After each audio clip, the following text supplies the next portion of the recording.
Hi, and welcome to the Biohackers webinar.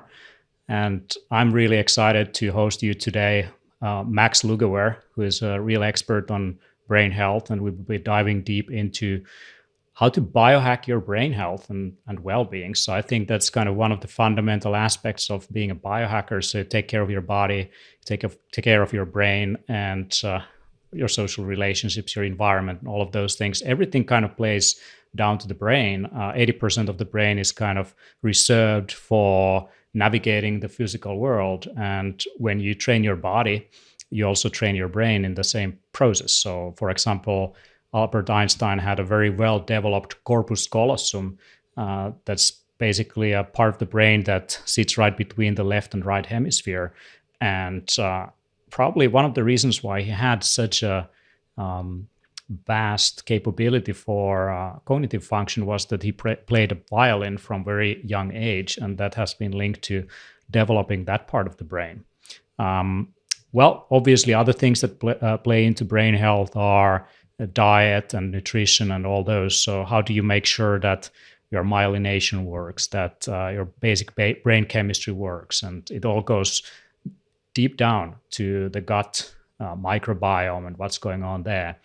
And our today's guest, Max Lugauer, he's an expert on some of these things, and he's been working on a documentary called The Brain Head, The Bread Head, and also he has something else coming out, maybe a book. I don't know what he can say about this. That's coming up. I want to remind you that we have some really cool promotions also for this webinar, for the Biohackers Summit and the recording of Biohackers Summit Stockholm previously this year, and our upcoming event in Helsinki. And those will be valid for 24 hours during this webinar. Also, our book, the Biohackers Handbook, which I should have somewhere here. This is the Finnish version, Finnish language. It's a huge, big book. And the English version is coming out also. So you can also now get like a subscription to this. One of the chapters is the mind, and we also go a little bit into brain hacking there. But anyway, so I think everyone is excited to get Max online. But before that, I want to remind you also of our chat that's on biohack.to/live. And if you got the email, you already have the link. We would love to have you, just introducing yourself. Where are you from, and where are you calling in and tuning in? It would be great to have an interactive session. I will be asking Max a bunch of questions you've been sending to me. I have half a dozen of those over there, and we have time for more, obviously. If you have anything in your mind, just post it over there, or if you have any comments, just post it. And we will pick a few winners by the end of the webinar to get a free screening of the Biohackers Summit video recordings, which is a very cool package, hours and hours to end of expert content on biohacking.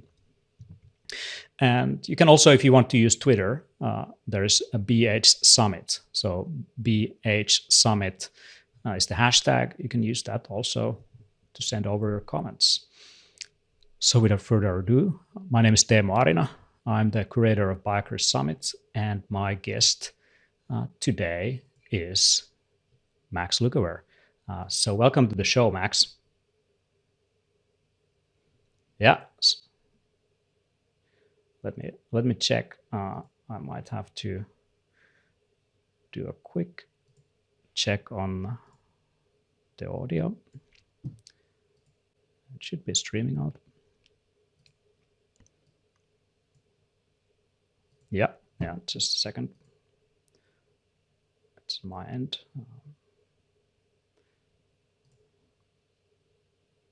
Just a second.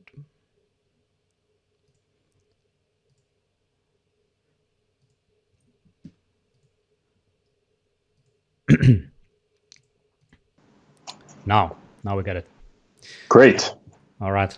So sometimes small technical hiccups, but that's what live video is. So welcome to the show, Max. How are you doing? Thanks so much. It's great to be here. So, where are you calling from? I'm calling from New York City. It is a beautiful day outside. I was out earlier to anchor my body's circadian rhythms by getting nice, delicious sunlight into my retinas, and I had a great workout earlier. Um, Hmm. so yeah, I'm feeling really good. Feeling really good. Very good, very good. It's evening right now here in Helsinki, Finland. It's a sunny weather. It's it's really good time for tuning in into this webinar. So today's topic, brain health. How did you, Max, get interested in brain health? Why is it so important to you?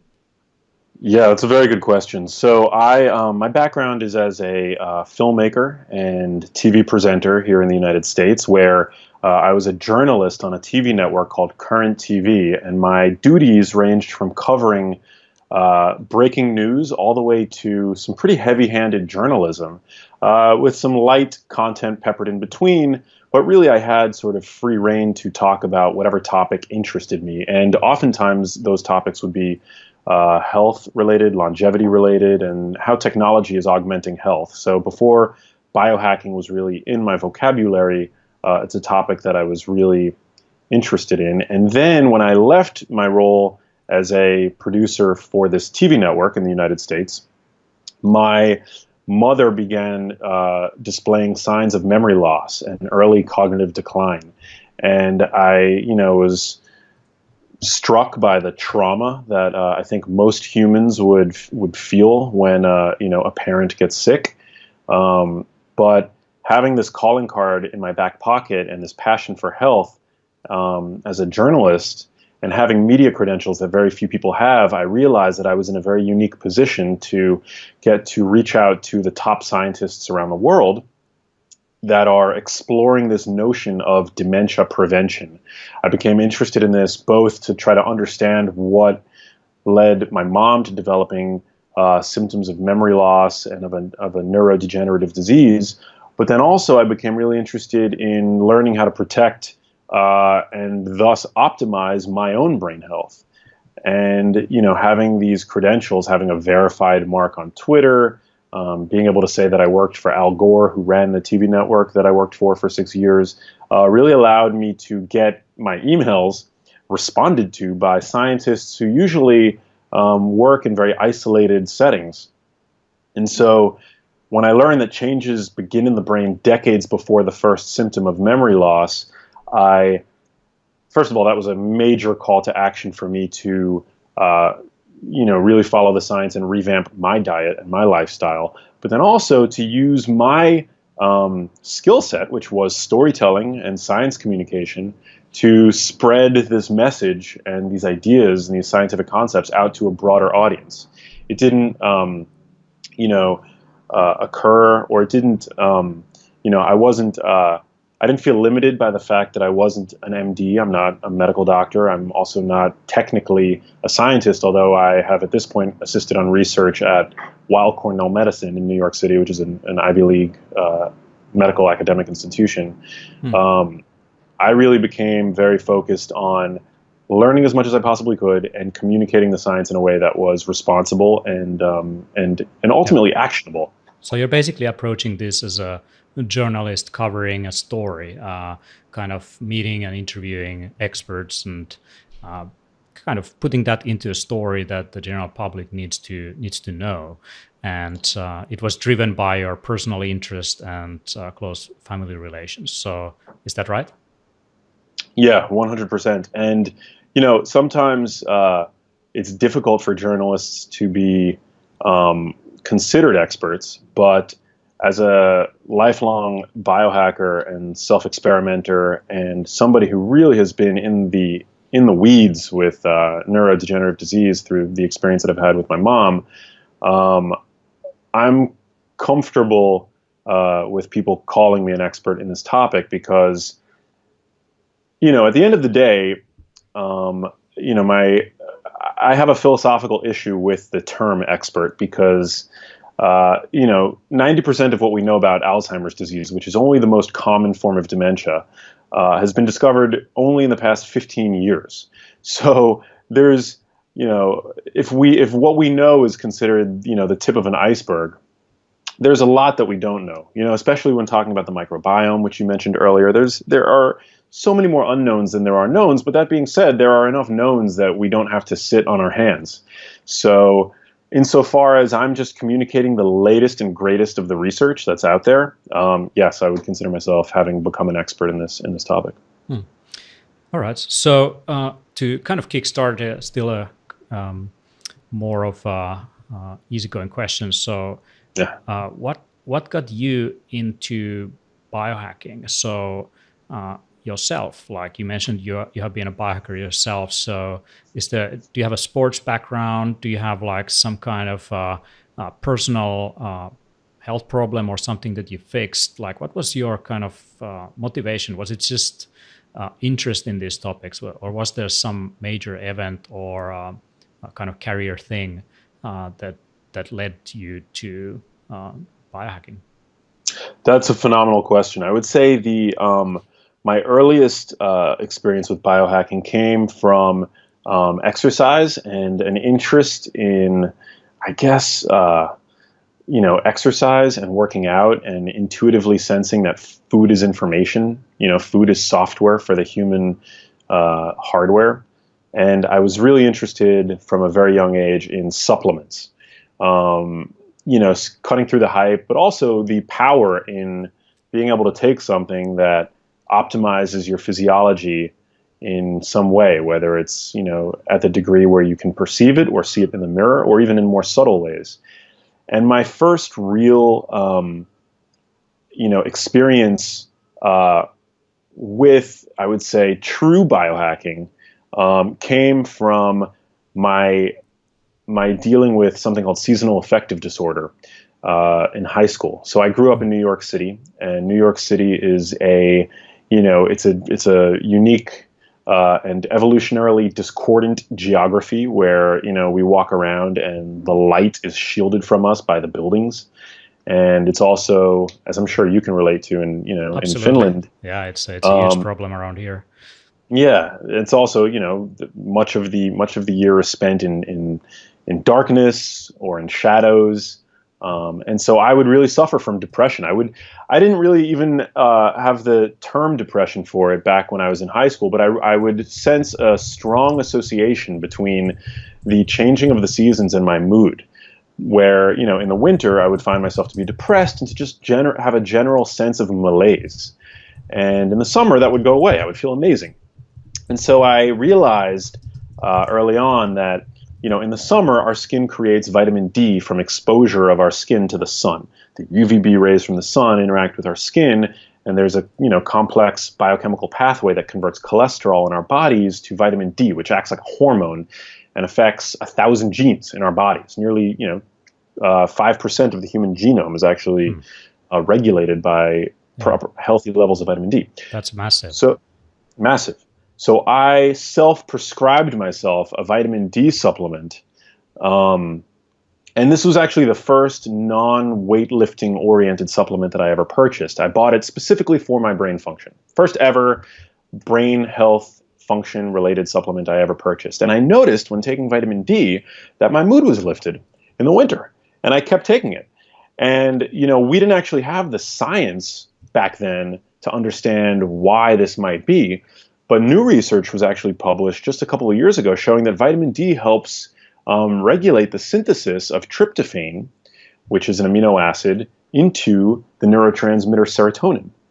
And so, now that we have the science to articulate what I very clearly felt by taking this vitamin D supplement, from that point on, I was hooked. Right. And I just became obsessed with optimizing other aspects of my life. Yeah. I also take a vitamin D supplement, and that's partly because I've sequenced my genome and I have a lower absorption rate of vitamin D. So I need to take a little bit more than other people to have the same effects. And when I started doing it on a regular basis, it was most likely one of the big contributing factors to not getting sick. So vitamin D also acts as a kind of fuel for T cells. So when there's a pathogen, they wake up and they require circulating vitamin D as to really wake up and get after the bad guys. And if there is not enough vitamin D on the serum level, it's just gonna hibernate and not do its work. So it's very important in so many aspects for brain health and immune system function. I want to ask you a question that actually comes from Adam Pipe. And by the way, Adam, your question was picked up from the several ones who signed up, and you also tweeted about the event. So you are the lucky winner to get 30 minutes of Max Lugover's time one-on-one over Skype. So congratulations, Adam. And I will contact you on your email address on this one. And for anyone else who's listening, if you just keep on posting questions, we'll pick a few for lucky winners to get some free content as well. So his question is, what nutrition hacks have you started implementing over the last 3 months? So you can focus on brain health things or general health things. So which ones did you pick and why? I have a few answers to that. That's a very good question. So for one of the things that I've started doing is I've started really enjoying reishi mushrooms as a calming tonic at the end of the day, and that comes from my experience actually keynoting the Biohacker Summit and hanging out with you, Teemu. That was the first time that I ever really actually got reishi and really felt the effects of it, and so I've been using that a lot. By the way, how did you feel about the Biohacker Summit? Like you were our guest for the first time, so how would you explain the event to other people who might be interested in joining in Helsinki in October? Yeah, it was amazing. I spoke and I found the audience to be hyper attentive and super knowledgeable. Like normally when I give a talk, I have to sort of pause and check in with the audience. I get a sense that, using certain words, sort of going over the head of the audience. But I definitely didn't feel that at the Biohacker Summit. I felt like everybody was we were just coupled in this like really interesting way that, the deeper down the rabbit hole I went, they were there with me. And that's a unique feeling to get from an audience when you're covering fairly complex research and science. And yeah, it was just an incredible. The other talks were amazing. The panels were great. I made some lifelong friends there, which is very important. I met a lot of really, really great people. And then one of my favorite things to do was was hanging out with you guys and learning how to forage, which is not something that I had ever done before. Yeah. But it's something that I actually, since that event, I've become really interested in doing more of that, because there are 50,000 edible plants around the world, and yet 60% of the calories consumed around the world come from 3 plants. That's right. Corn, rice, and wheat. Yeah, and monocrops. Monocrops, yeah, and that's exactly why so many of our foods need to be enriched or fortified, because people have crazy nutrient deficiencies, among other problems caused by this reliance on these 3 crops. And I think foraging is just so fun. You just get, such a wide array of unique nutrients. Yeah. And I was giving you all kinds of plants. One of them might taste like wasabi. One of them might be like licorice, fennel, all these things that are growing in a backyard that's pretty much better and more nutrient dense than anything you can buy from a shop. And I also learned a lot from Lisen Sundgren, who is one of the master foragers in Sweden, and also Sami Talberg, who is our chef, who is also going to be a chef at the Upgrade Dinner in Helsinki for our October event. And one of the speakers we are getting is Yarrow Willard. Yarrow Willard is from Harmonic Arts. He's a Canadian from Vancouver, and he's the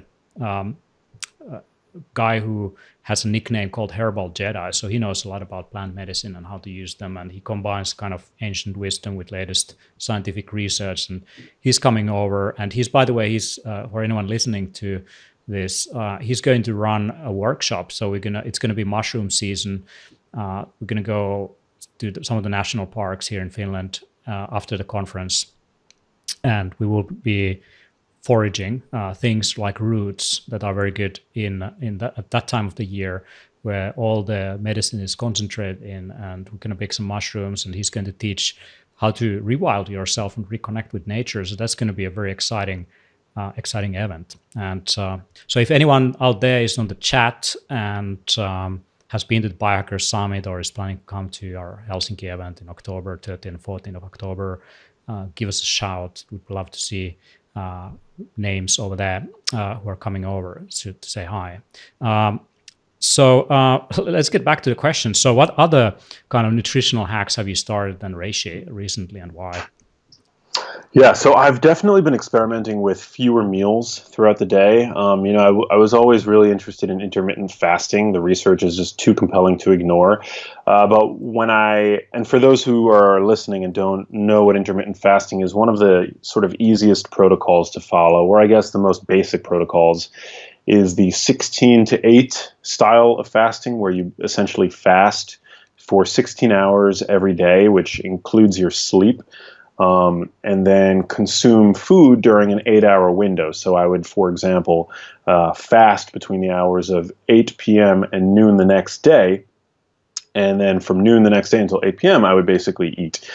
So one thing that I have been experimenting with doing is just eating fewer meals. So normally I would eat whenever throughout that 8-hour period, sort of like grazing throughout the day. But now I'm trying to concentrate the vast majority of my calories into 2 meals. And the point of that is to really allow myself to be in a fat-burning or fat-mobilizing state for the majority of the day. Because when your insulin comes down, as it does when there's enough time in between meals, you allow essentially the process of biochemical liposuction. You allow your fatty acids to be mobilized from your adipose tissue for use by the brain. And so, typically when we, eat a large meal, insulin is elevated, and that's sort of the body's chief anabolic hormone, storing away fuels, shuttling amino acids into muscle for repair, and the effect of insulin secretion compounds on itself. So typically, if we're eating throughout the day, we never truly allow insulin to really come down to the degree that we needed to allow for ketone production, which is a very clean burning fuel source for the brain. Right. When we practice intermittent fasting, insulin does over the course of the night, which is very good because when we sleep is when the brain performs many of its housekeeping functions. But even while practicing this intermittent fasting concept, I like to now, and not every day, but I like to try as much as I can to only eat 2 meals a day. So even between those 2 meals, I'm able to enter this fat burning state during the day. And there's really interesting research that shows that when carbohydrates are consumed, so for example, if you were to consume 100 grams of carbohydrates throughout the day, and you were peppering those carbohydrates out, say you were breaking up the carbohydrate intake into 3 meals. So you were consuming 33 grams of carbs at breakfast, 33 grams at lunch, and 33 grams at dinner. The insulin area under the curve, so the total amount of insulin secreted to shuttle that glucose out of your blood and into fat stores, is higher than it would be if you were just to consume 100 grams of carbs in one sitting. Meaning you actually secrete less insulin by putting all those carbs together and eating them in one meal. So what I take away from that is that generally the fewer the meals, the better, especially when we are talking about carbohydrate intake. And that brings me to my other biohack that I've been experimenting with. I think people are often led to believe that I eat an extremely low-carb diet, maybe even a zero-carb diet, which isn't true. I eat lots of fibrous vegetables and things like that.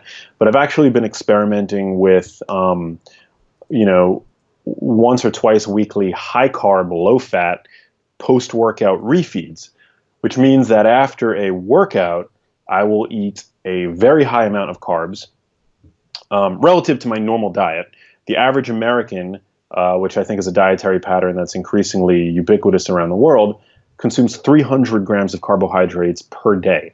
So if when I say a lot of carbs for me, I mean maybe 75 to 100 grams of concentrated carbohydrate. I will eat that after a workout as a means of refilling stored sugar in my muscle so that I can, keep my exercise performance at the top of my game. But then also, insulin signaling is important. It's something that we chronically experience today due to our westernized industrial diets. But insulin really is useful in many regards. It helps, produce thyroid hormones. It helps with liver, the recycling of LDL lipoproteins by the liver. And so, these are all positive things that, and it also can increase leptin, which is basically the body's satiety hormone, and it sort of helps regulate metabolic expenditure, calorie expenditure, and Right just on. overall metabolic rate. So these are all things that I think once we've regained insulin sensitivity, and I am insulin sensitive, I know this because I test myself regularly, then I think occasional carb ups actually can be beneficial. Right. There's a bunch of questions about fats. So Tony Ehrlich is asking, what fats do you eat for brain health, and what fats do you totally avoid? So what's about the fats here? Yeah. So for brain health, I think the one fat that I try to consume a lot of is extra virgin olive oil. There's a lot of talk about MCT oil. There's a lot of talk about coconut oil, even omega-3s. But the one oil that there exists a strong body of evidence to suggest that eating a lot of it is actually good for us is extra virgin olive oil. It's a staple of the Mediterranean dietary pattern, which doesn't prove that it's causally related, but in randomized control trials where people are given up to a liter a week of extra virgin olive oil to consume, their cognitive function actually improved, as well as cardiometabolic risk factors. So the chief oil that I consume is extra virgin olive oil. I use omega-3s to supplement my diet, but these are not fats that you need to eat a whole lot of. 1 tablespoon of extra virgin olive oil has 14 grams of fat in it. If I'm taking omega-3s, I'm taking 1 gram, 2 grams, and the like. Another fat that I'll use is MCT oil. So MCT oil sort of allows ketone availability to the brain whether or not you are in a fasted state. So, and this is not something that I use every day, but I will occasionally use MCT oil in my coffee. Right on. That's what I did today as well. Have you experimented with exogenous ketones? I have. Have I? I might have taken a supplement. Yes, actually, I was sent a sample bottle of ketone esters by Richard Veach. They taste terrible. Yeah, I have experimented with them, and but in general, when you supplement with ketones, it's basically like putting on the faucet of your sink. But when you allow yourself to be in a ketogenic state, it's basically like opening up the faucet in your bath. It's a much stronger drip. So whereas I think most people will experience greater clarity of thought, hypothetically, when supplementing with exogenous ketones or taking MCT oil, especially those that are not fat adapted and don't regularly experience ketosis. I didn't experience and I don't experience a profound shift in my cognitive abilities when I take MCT oil because I pretty regularly am in ketosis. So I don't use them that frequently. Gotcha. Anna Korolyuk is asking how to eat to stay smart. I mean, what kind of foods would you put on your plate to be smarter? Cookie out there. I think there is also a question like that on the chat. Angel is asking what kind of food is the best for the brain. So what should one eat? Yeah, well, I would have to give a shout out to dark chocolate. which I'm sure is good news to a lot of your listeners, because dark chocolate is rich. First of all, cacao is one of the most polyphenol dense foods in the world. And polyphenols are really important plant compounds that have been shown to do everything from boost cognitive function to switch on genes in our body involved in quenching inflammation and reducing oxidative stress. But dark chocolate has been shown to boost brain function. You know, people that consume chocolate habitually have better cognitive function, have better memories. And that's an associative link that's been made, but there are really interesting there is some very good research into the plausible mechanisms behind that association. It seems to improve function of the dentate gyrus, which is a structure, it's a region in the hippocampus, which is where neurogenesis is known to occur.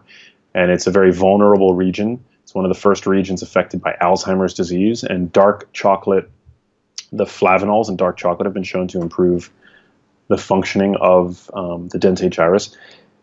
It also improves endothelial function, which is basically all of your veins and arteries are lined by what's called the endothelium, which is a very humble, one cell layer thick sort of border that needs to expand and contract according to the environment and your physiological needs. And chocolate seems to improve the functioning of the endothelium, which also boosts brain function. Other foods that do that have been shown to boost cognitive function as well. So chocolate's really good for you. Eggs, I'll just touch on briefly. I'm a huge fan of eggs. You know, one of the first structures to develop in an embryo is the nervous system, which includes the brain. Therefore, an egg yolk, which has been so demonized for so many decades, is literally designed by nature to have everything in it needed to grow a healthy brain. It's a rich source of choline, which provides the backbone of our phospholipid bilayer, the membranes that surround our neurons. It's also a great source of DHA fat. For eggs, I like to buy pasture-raised eggs. Very important. But generally, all eggs are pretty good for you. Yeah, and it's been shown that egg consumption has been related to better cognitive function on certain measures. Right. So yeah, dark chocolate, eggs, extra virgin olive oil.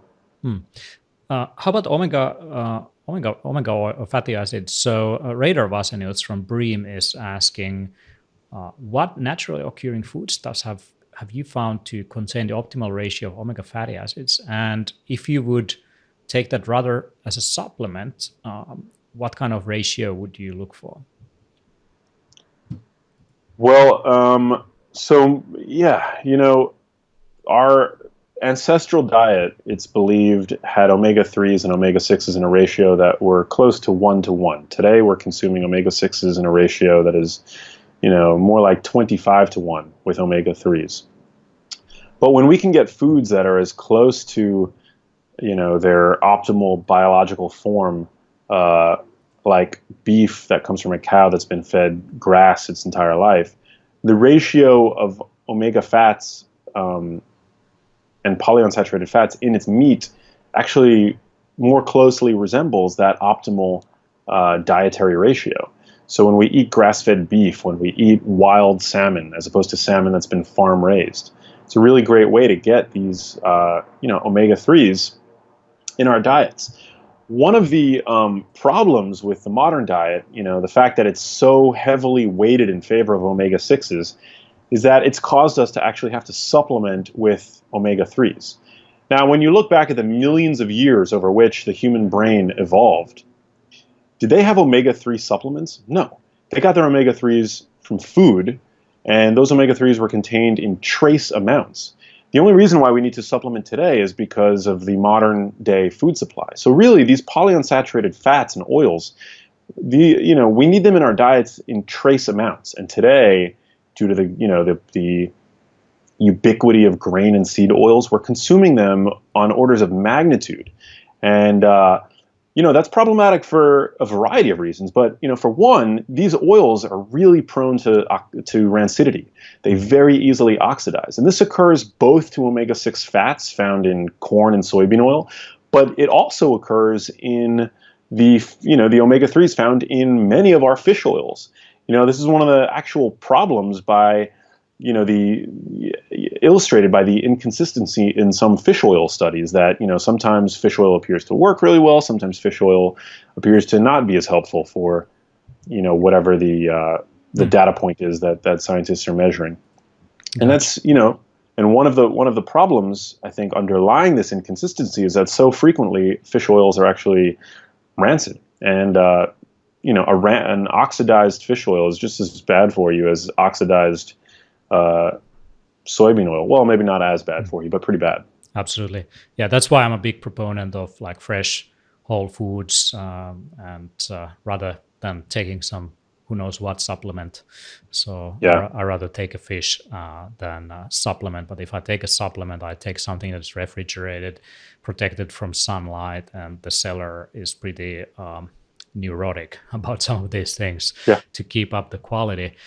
So absolutely, get your food fresh. So I want to jump into something that probably touches your documentary, The Breadhead. There is someone from Italy asking a question here. So he's 41. His name is Victoria Buddha, and he's worried that he's as an Italian, he's been eating a bit too much bread and pasta and all the good stuff that is available there. And he has a history of Alzheimer's in his family. So how can he reverse damage? Is a question here. Yeah.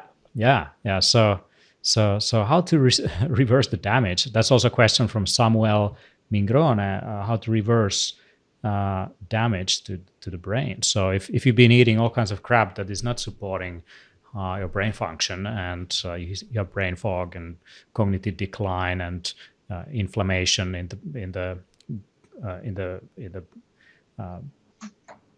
barrier pretty much between the body and the brain, and so on. So what would you do? Like, what would be your crash course for someone who is kind of worried about these things? Yeah, I would definitely first of all, it's never too late to seize the reins of your brain health. And this has been shown, in really robust research. Namely, the one that comes to mind that I'm very familiar with is the FINGER trial that was performed out of Stockholm in Sweden, as well as in Helsinki in Finland. And this study showed over the course of 2 years with 1,200 people that even people that are aged and very at risk for developing dementia, cognitive decline can be delayed significantly, and memory can be improved, executive function can be improved if we take a sort of all hands on deck approach, which includes doing more exercise, eating a diet that's higher in healthy fats, as I've described, and lower in grains and processed carbohydrates, getting outside and getting sunlight on your skin, catering to any micronutrient deficiencies. And this was proven in a very large trial called the FINGER trial. Now, another study came out called the MAPPed trial, which actually showed conflicting results. Now, the population in this trial was a little bit worse off. They were older, and their cognitive decline had advanced a little bit. And it was shown in that trial that by taking a similar approach, the results are not as great. So what we've learned in the sort of difference, but in the results published by these two trials, is that the earlier you start, the better. The more intensive an approach you take, the better. And yeah, there's even, there's other research being performed actually, out of the Buck Institute that involves patients with mild cognitive impairment and people who have already converted to Alzheimer's disease. And there's very preliminary data that by taking a similar approach, you could even see improvements in that population. But I think the key is really to start earlier. Earlier is always better. And it's not just going to be eating a piece of dark chocolate or using a little more extra virgin olive oil that's going to really save the brain. It's going to be taking an all-hands approach, because the way we live today is so evolutionarily, it's become so uncoupled from the environment in which our brains evolved that, it's going to take a little bit of work to get back to that, but I don't think it's impossible. Gotcha. There are some questions from the chat. Anna Hjelm Björkman is asking, what about kelp? Would use that. So seaweeds, source of micronutrients and minerals and microelements. She also has another question about dairy and if cheese and yogurt are any better than milk. So there's a few questions to throw your way. Great. Kelp, yes. So kelp is one of the top known sources of iodine, which is really important for thyroid hormone production. Thyroid hormone T4 is produced. It requires iodine. Iodine is also really important to myelination in the brain. There's all sorts of other micronutrients contained in sea vegetables. So I'm a big fan of consuming seaweed.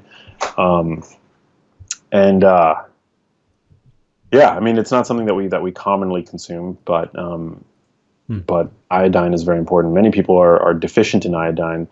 And actually, one of my favorite foods to eat for brain health is are cruciferous vegetables. And I've become obsessed recently with broccoli sprouts, which are the highest known source of a compound called sulforaphane.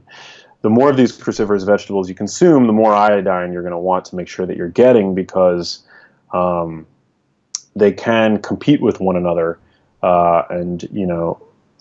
These compounds can sort of interact.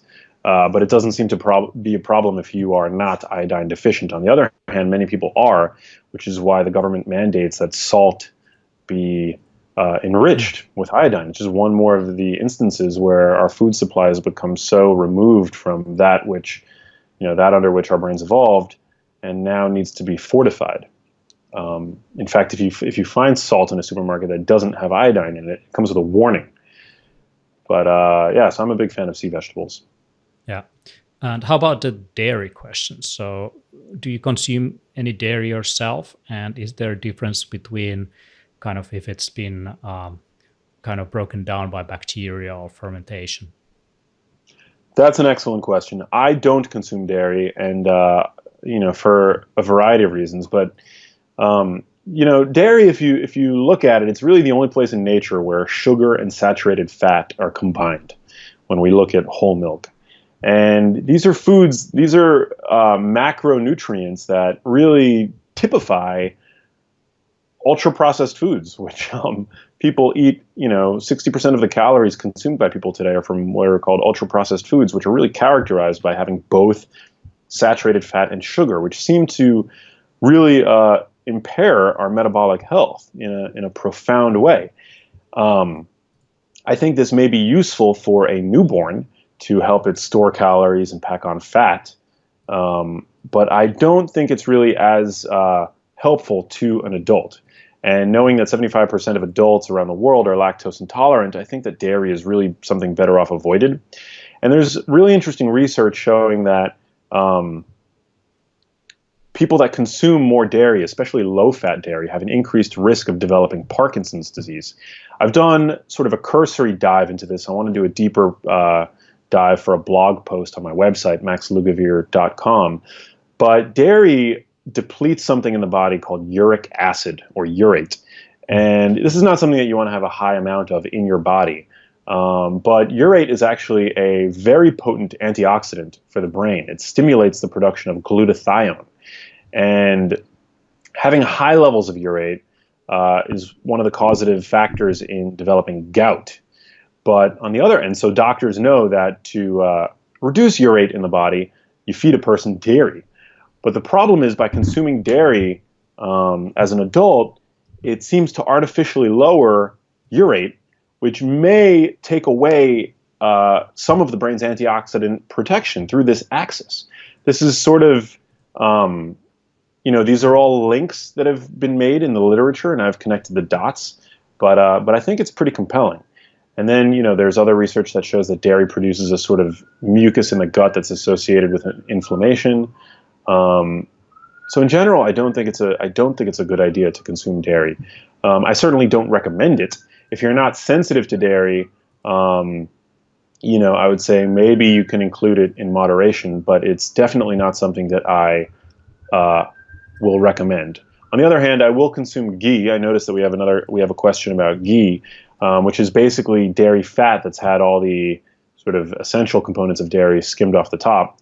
I'll also consume grass-fed butter on occasion. There are certainly some nutrients in grass-fed butter, um, but but yeah, in general, I've never had an overt physical. I'm not lactose intolerant. I've never had a physical response to dairy necessarily, but based on my understanding of how it affects the body, I definitely think it's worth avoiding. Hmm. What about some of the supplementation for brain health? So there's several questions about things like nootropics. Vessi Alkanen is asking, what do you think about ginkgo biloba and brain health? There's a bunch of different natural and not so natural compounds, like ranging from things like cordyceps to modafinil that are marketed for their cognitive enhancing capabilities. And what does it mean to have something enhancing cognitive capabilities? I would love to hear your comment on that. Yeah, I mean, I get asked this question a lot, and my response is always that food is the best nootropic. There are so many low hanging fruits in people's diets that are essentially ignored because people tend to want a quick fix. They want the supplement, they want the pill. Which isn't to say that supplements are bad. I obviously take them. But when it comes to nootropics, I really have to defer to the evidence. And I also, like to remind people, I think it's Tim Ferriss that said, there's no such thing as a biological free lunch. And I think that that's probably true, especially the more refined the product is that we are talking about taking. When we take whole foods or mushroom extracts or things like that, I think it's probably a bit safer. So I'll take lion's mane mushroom, which has been shown to boost cognitive function in patients with mild cognitive impairment, and I've noticed definitely a little bit of a boost when I take it. Certainly, coffee is a nootropic. Green tea, I think, has nootropic compounds. The theanine in green tea has been shown to boost non-sedative relaxation. So I'll take those compounds. But really, the way that I try to fully optimize my brain function is with diet and through intermittent fasting, and through exercise and through other things like cold showers, which I'm obsessed with. Saunas, I'm obsessed with. You're turning into a true fan here. So yeah. There's a question about exercise. Anders Schutt Toroya is asking, what's the best exercise for strengthening your brain? Well, I would say a combination. I would say that you want to keep your workouts either low and slow or hard and fast. Generally, we want to incorporate as much movement into the day as possible, which is not something many of us really consider. But going for long walks, bike rides, taking breaks, in between our work sessions with stretching, squatting, things like that. I think that's all really important and really valuable. But on the other hand, high intensity interval training, I think, is really important. And, I do something called battle ropes, which I really enjoy. But, there's rowing machines, there's, even just getting on a bicycle and doing all out rowing, or bicycling rather, or just going for like sort of a walk and then doing sprints has been shown to much more efficiently have the same benefits on your cardiorespiratory fitness as longer form exercise, like the sort of 45-minute jog, which I never liked anyway. So that's really good news to me. So high intensity exercise, very important. You want to remember that if you don't challenge your body, you don't change. Without challenge, there's no change. And a lot of people will go to the gym and they'll just kind of like spend a lot of time there, without really pushing their bodies. But, when you push your body to the point where, it's all out, it's like an all or nothing effort, it's essentially like sending a text message to your genome to adapt and grow stronger. And that occurs both in the muscle as well as in brain. Hmm. I want to ask you a question that I see over here, kind of about your routines. So Sonia Loader is asking your top things that you do every single day for optimizing brain function. And I think there is also a question about what is the first thing that you do in the morning to optimize cognitive function. So what was kind of like in an ideal setting, what would you do as much as possible? So I definitely, I live in New York City where getting good sunlight is very difficult, but I do have the privilege of having a terrace. So every morning I try to go outside to my terrace and to allow sunlight to enter my eyes. Um, they have found that access to natural light actually can reduce risk for developing nearsightedness in children. So I think that as much as exercise is useful and well, I should say essential to our brain health and our brain function, bright natural light is really important to keep our eyes functioning the way that they want to, and also looking at things that are far away. This is something that I've become increasingly aware of, the fact that throughout the day, so frequently, I'm literally looking at things that are right in front of me, either my cell phone or my laptop screen or just things in my apartment, my cave, so to speak. But our eyes are so amazing when you consider the fact that you can, better than any known camera, focus on things that are so far away without having to change lenses or do anything. It's just all automatic. And so what I try to do is I actually try to go outside and look at things that are really far away. And first of all, bask in the amazingness that is your eyeball, for one, or eyeballs, I should say, plural. But then also, we should really make an effort to exercise those little micro muscles in our eyes to look at things that are really far away, and to just, allow our eyes to do what it is that they're made to do. Same way that we should allow our bodies to move. Our bodies are made to move. Our eyes are made to look at things that are both near and far. And yeah, so I try to, and our eyes have neurons in them as well. So not directly connected to the brain, but very important nonetheless. I also, practice intermittent fasting, as I mentioned. So I wake up and I will, maybe do a fasted workout, low intensity or high intensity. Research shows that when you work out in the morning on an empty stomach, you improve fat oxidation, and the brain partakes in that party. When fats are available to be used for fuel, the brain will have an opportunity to use ketones, which is very beneficial. And this is something that's sort of accelerated by doing exercise. It's also important to remember that for the vast majority of our evolution, we didn't perform exercise as recreation. In fact, we probably tried to minimize our activity unless we knew that it was summer and there was ripe fruit growing on trees. But for the vast majority of our evolution, I think hard work, strenuous physical activity always preceded a hunt of some kind or some kind of foraging effort. So, the idea of eating before a workout is something that I used to do, but now I realize that that's probably something that is biologically discordant. So I will work out while being fasted, and then I'll reward myself with a big meal after the fact, which actually provides an anabolic stimulus. And if you do consume carbs, you want to do it in the post-workout window.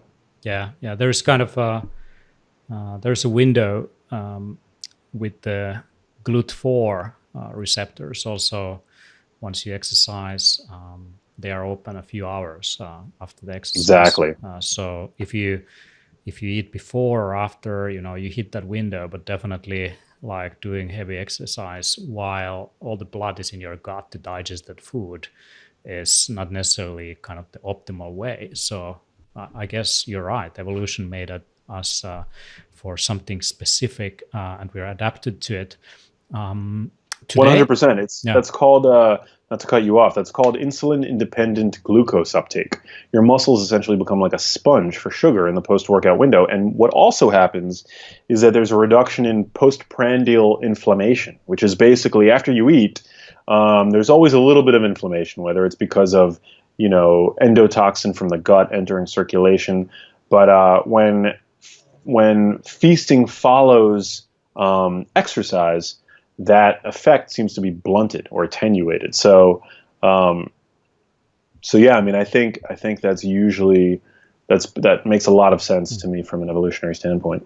What would you eat for controlling inflammation? So I think that's kind of a big thing, and there's many theories what contribute to it, and there is every single food group is demonized by someone, like too much protein or too much sugar or too much fat, whatever the kind of story is, or poor quality sources of these is kind of contributing to inflammation. So what would you kind of do as food sources to deal with that if you knew that you've been eating some crap, or maybe you had a little bit too much protein last evening? So what would you go for? Yeah, I would definitely try to cut down on the saturated fats that are outside of those that are contained in whole food. So I would cut down on just the coconut oil consumption, the butter consumption, things like that, because saturated fats outside of the context of a meal that has dark leafy greens in it, fiber, polyphenols, things like that. These fats are able to ferry endotoxin into circulation, which is highly inflammatory. Endotoxin is basically the name for these bacterial components that are safe when kept within the large intestine, but increased gut permeability, saturated fat, an excess of saturated fat, fructose, things like that can lead to sort of a sort of diffusion of these fats into these compounds into circulation, which are not good, highly inflammatory.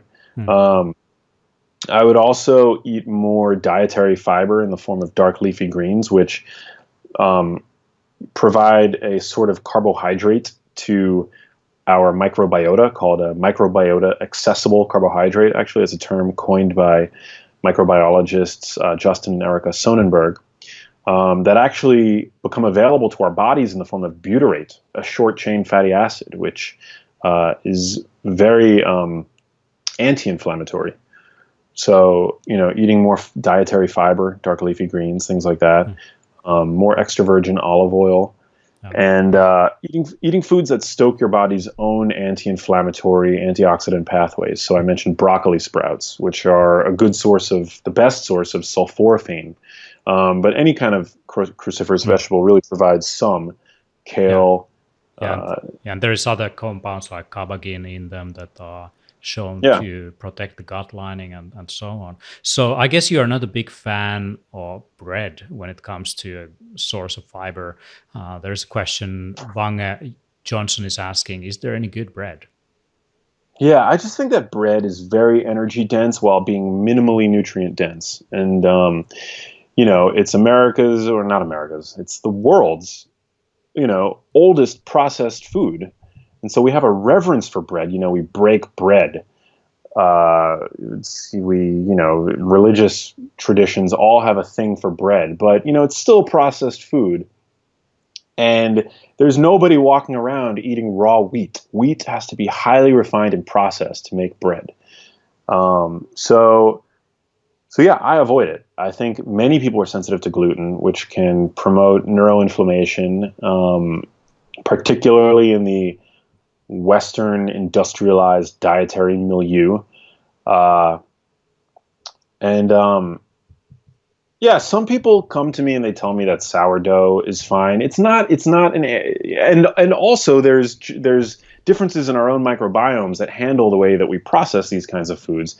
But in general, I don't think that anybody's benefiting from eating bread, in a time where so many people, 3/4 of U.S. teens and adults, and that's probably a ratio that's mirrored elsewhere in the world, are either diabetic or pre-diabetic. Micronutrient deficiencies are rampant, due to our reliance on these three grains: wheat, corn, and rice. Yeah. So I just think that in the limited real estate on our plates and in our appetites, I think that it's better to avoid bread and to eat things that are more nutrient dense, and nuts, dark leafy greens, eggs, things like that. Yeah. So Are just I way better want for you. I want to jump into probiotics a little bit because that's kind of linked also. The microbiome is linked to brain health. Roger van der Heijden is asking about soil-based organisms. So are these soil-based organisms beneficial for brain health? And kind of right now, regular probiotics are popular for brain and gut health, but how about the kind of SBOs, soil-based organisms? What do you think about that?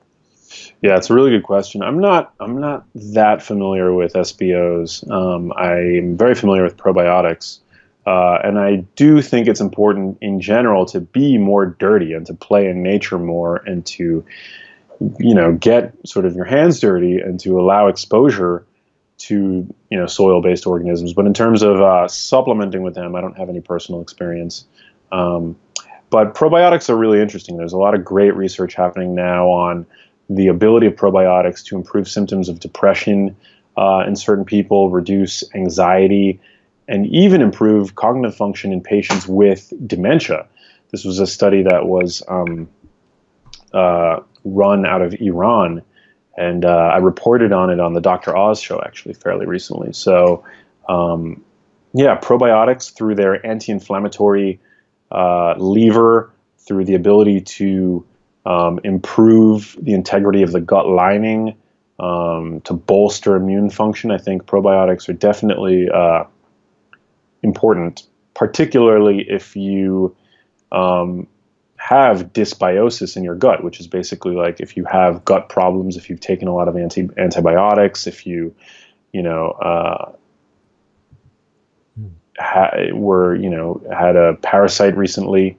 I think that probiotics are really important. I think if you have a sense of if you have no gut symptoms and if you feel overall well, I think that you can kind of tinker with your gut population with just the foods that you eat by eating foods that are high in prebiotic fiber, which is actually the best way of improving gut bacterial diversity, by just eating a wider array of prebiotic fibers from low sugar fruits, dark leafy greens, resistant starch, things like that. But yeah, just going back to the question, no specific experience with SBOs as supplements. Gotcha. So talking about disease prevention, Hanna Liisanantti is asking about Alzheimer's, etc. So what would you tell to your grandparents to do or not to do to prevent cognitive decline? I guess this senior years are approaching in ourselves or our relatives, and we would all like to have some good advice on this front. So what would you do when you get older, your body starts to break down more easily? Kind of what's the 20% that would result in 80% of improvement? Definitely, exercise. I don't want to beat a dead horse, but it's one of the best ways of promoting bone health, brain health, to improve muscle mass, which is something that becomes increasingly difficult to maintain as we age. But I would also, really make sure that people as they age are getting, high quality foods, omega-3s from their food, increasing, the consumption of dietary fiber, avoiding sugar and things like that. Potentially somebody who is older and not willing to change their diet very much. I think that's another application potentially for MCT oil, which provides sort of a way of getting ketones to the brain, in the absence of a reduced insulin environment. But that's sort of only a halfway effort. But yeah, I would have to say if there's one thing, I would say exercise, and also making sure that old people are mindful of their circadian rhythms, which is something that becomes, I think, increasingly overlooked as people age. Old people need, even more sun exposure to synthesize the same amount of vitamin D as a young person. So making sure that old people get out there, get their sun. That's why you go to Florida, which is a state in the U.S. You were there recently, Yeah. and A state which has the most sun and the least amount of solar panels. It's ridiculous. There's some regulation issues going on there on that front. So yeah, I mean, you could move into a nicer region. I guess Florida is kind of a place where older people move in the States to get some more sunlight. And I guess we are kind of getting close to the end here. And I would love to kind of get a concentrated idea from you, like with your journey so far. You've been exploring all these different foodstuffs and supplements and exercise protocols and hacks for light and cold exposure and all those things. So what have you learned? Kind of if you gave like 3 kind of top recommendations to, your own offspring, like what would be the things that they should take more seriously that you never did? Great question. I would say concentrate on food quality. Be highly skeptical of any company that's trying to sell you food. Know that even our own regulatory governmental bodies are biased and are, funded by many of these same food companies. The American Heart Association is at the top of mind because of a recent statement that they made about saturated fat. Do your own research. So that's one. Just be informed, be your own health advocate and expert.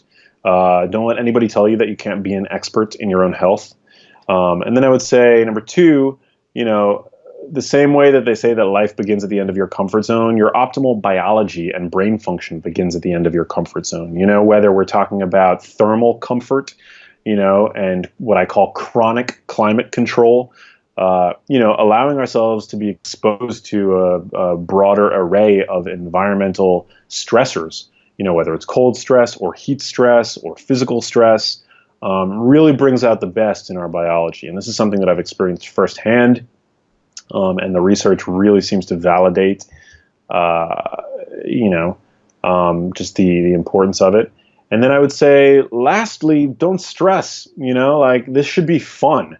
We have these amazing leases on these incredible machines honed by millennia, and this tinkering should really be a journey of learning over the course of one's life and experimentation.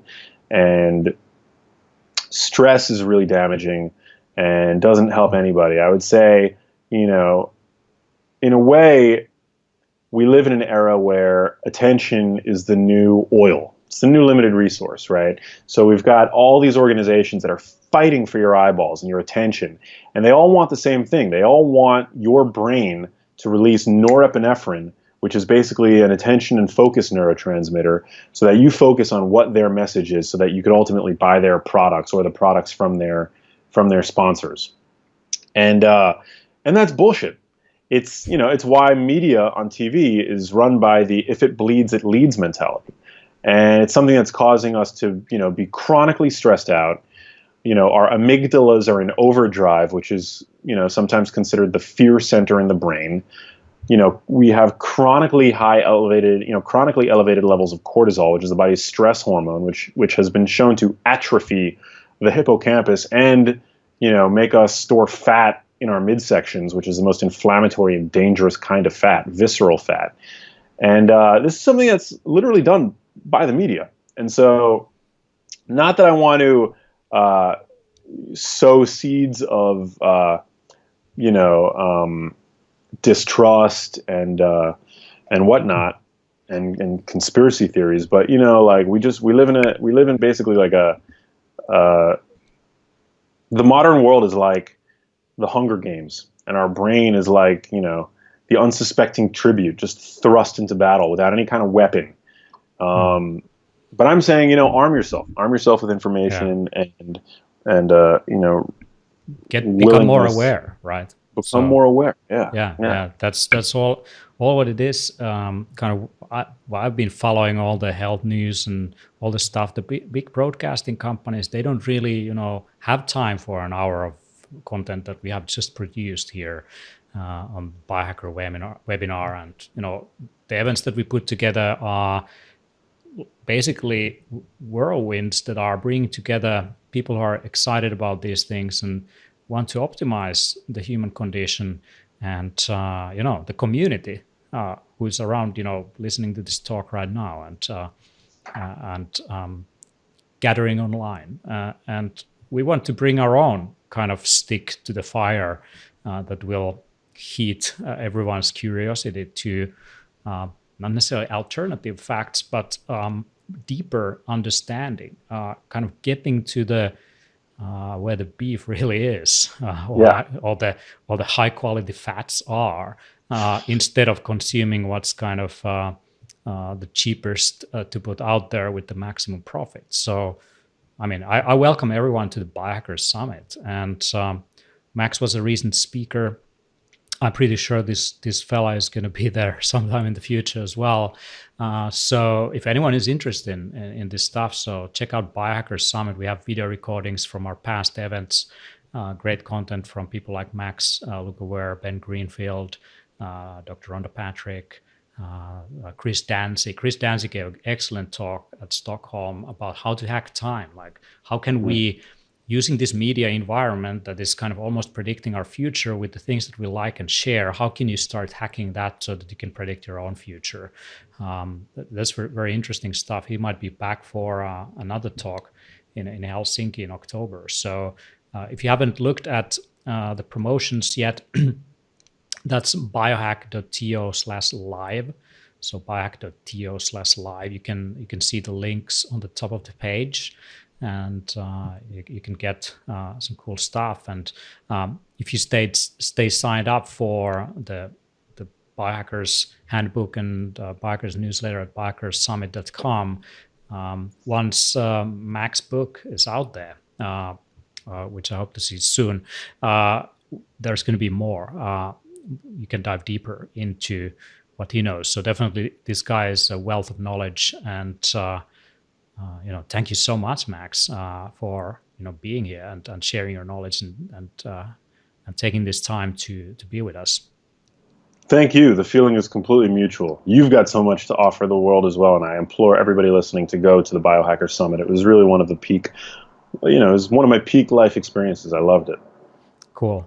So thank you very much. I'm going to run the trailer for the Biohackers Summit, and we're going to get off, you for your day and me for my evening. So thanks for everyone for listening, and hopefully see you at the Biohackers Summit in Helsinki in 13 and 14 of October. And if you can't make it, we always have the recordings for our past events. So check.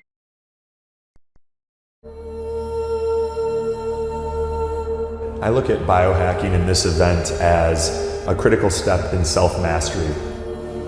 Kind of everybody's a biohacker if you try to do something to optimize your body, and to a certain extent, who doesn't? You become mentally and physically overwhelmingly powerful. Sleep is key for brain function. So you test yourself, and then you test yourself again, and then you test yourself again, and see what works for you. How can I use this to enhance myself, to upgrade myself? I'm hacking people's biology because I'm hacking people's brains. That can overall enhance your quality of life, which is the goal, of course. We need to know what we're putting in our body. How our diet and lifestyle can change our genes. Have a fantastic day here at the Biohacking Summit.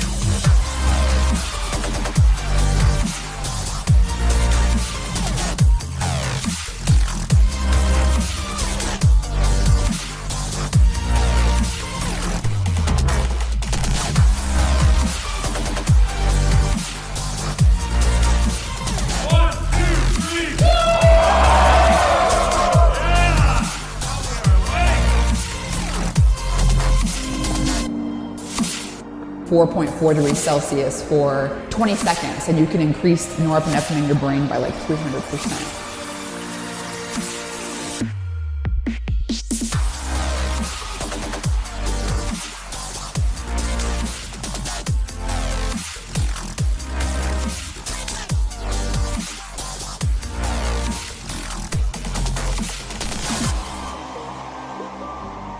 I wouldn't miss it for the world. It's perfectly organized, really well done. And you just know when you're here that it's a good place to be.